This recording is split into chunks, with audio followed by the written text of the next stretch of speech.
Support of H.R. 21, the Strategic Production Response Act. 2 weeks ago, this body sent a strong message that we must ensure our nation's strategic petroleum reserve and will not advance the energy interest of China over the energy security interest of Americans. This bill today will help ensure this vital American energy asset and American security interests will not be drained away for non-emergency political purposes. This bill is about restoring America's energy security.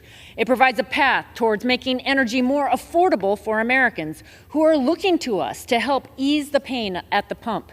H.R. 21 does this by preserving the Strategic Petroleum Reserve for its vital and central purpose, to provide the oil supplies Americans need during true emergencies. Emergencies like supply disruptions that threaten the nation's economy, or the loss of oil production due to hurricanes and other disasters.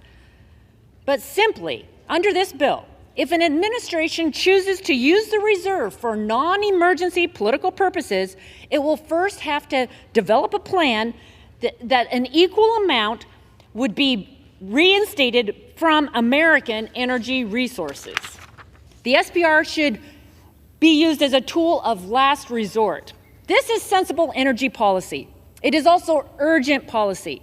At present, the SPR's ability to protect Americans has been put at risk.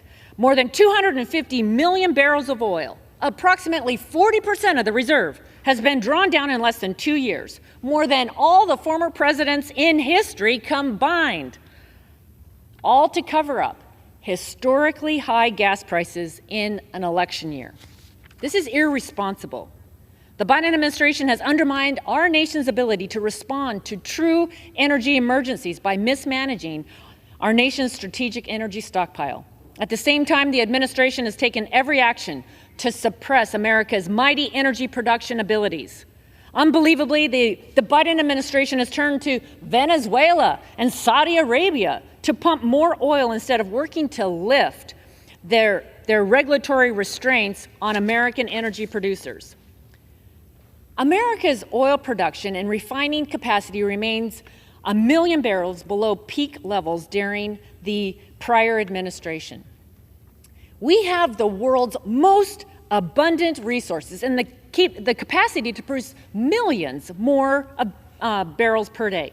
America should never be at the mercy of OPEC or Russia. Energy security is economic security, it's national security, it's all connected, it's foundational to everything. We should be unleashing American energy on all fronts. And don't forget, the United States has some of the highest environmental and labor standards in the world, and we've been the leader in bringing down carbon emissions. And we did this by embracing innovation and our abundant natural resources, not by shutting down entire industries. Right now, America is suffering through the worst energy crisis in decades, and gas prices are still surging upwards. Now, President Biden and the Democrats' radical rush to green agenda has made life unaffordable for people across the country. It's driven up inflation, it's strained household budgets, and weakened our electric grid. And gas prices have risen to the highest levels in history. Some have been forced to pay more than $6 a gallon. Gas prices are still 40% higher today, and diesel prices are up almost $2 a gallon, more than when President Biden took office. It's time to flip the switch. It's time to end the politically motivated abuse of SPRO and focus on American energy and American security. Let's send a strong signal this Congress that we stand for energy security, preserving the Strategic Petroleum Reserve, restoring America's energy dominance, and providing for the prosperity of all Americans. I urge the support of H.R. 21, and I reserve the balance of my time. The gentlelady.